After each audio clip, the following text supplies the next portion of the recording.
Oya ni aje, welcome back to Pamian TV. Like, subscribe, comment and share. Na leo topic ni Godi Tena. Of course, most of us tunajua Godi Tena, Mr. Banga, hata kama hiyo title mshaichukua. So majuzi Godi Tena alikuwa na show Australia.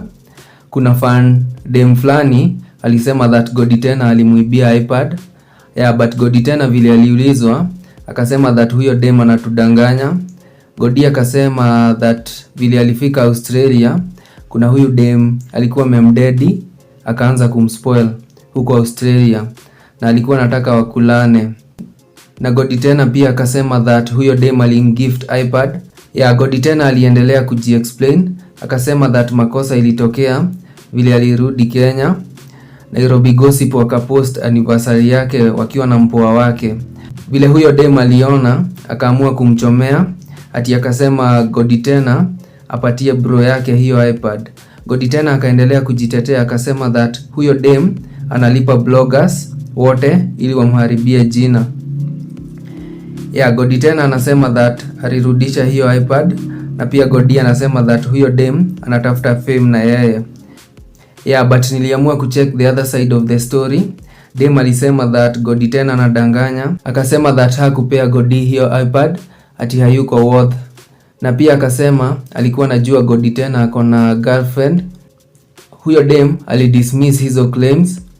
Akasema that Godi alipata accident, simu yake ikaharibika. So Godi akamuomba iPad atumie, akalogin iCloud yake. Then ilikuwa akifika Kenya apatie bro ya huyo dem cause wanaishi kwa apartment moja. But vile Godi alikuja Kenya akachukua hiyo iPad kama ni yake. Huyo dem ana claim that ali-involve budake akiwa huku Kenya, na Godi Tena akaarestiwa hadi akapeana hiyo iPad. Then later akatoka jela na bail. But the more na digin naona ni kama ni ukweli cause pia promoters wanasema that Godi alibia wasema chain huko, ma handbags, ma perfume huko Australia. From Godi Tena to Gondi Tena ni mgondi. Hebu tumalizie hii vida na huyu boys alikuwa hosted pale Radio Generation. Sijui kama ni promoter. Wacha tusikie vile alisema kuhusu wizi ya machain in Australia, and we need, I think we need to call it out. You know, we bring a lot of artists from Kenya over to Australia to perform. Now there's this one artist mwenye alikuja kaibia kila mtu huko Australia. What do you mean? Alikama kabeba laptop Artist? Msanii ambaye anajulikana. Ambaye anajulikana. For real? Alikuibia nini? Ni rapper, okay, let's say generally ni rapper. Lakini ni rapper flani. Ni rapper. Ni hawa Abanton artist. Abanton, si unamjua? Unamtambua? Unamjua? Ni venye sina 6 mil ya defamation. Unajua ndo going rate size. Acha nikwambie, enda uangalie video zake zote Instagram sahi, akona shanga. Unajua shanga? Shanga yenye imekewa wembe hapo.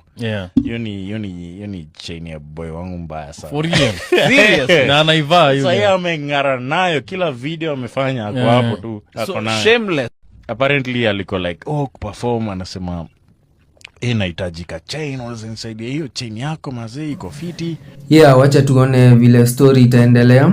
Sitapeana opinion yangu manze cause sina lawyer. Otherwise ni hayo tu kwa sasa manze. Like, subscribe, comment and share. Tupatane kwa the next video. We out.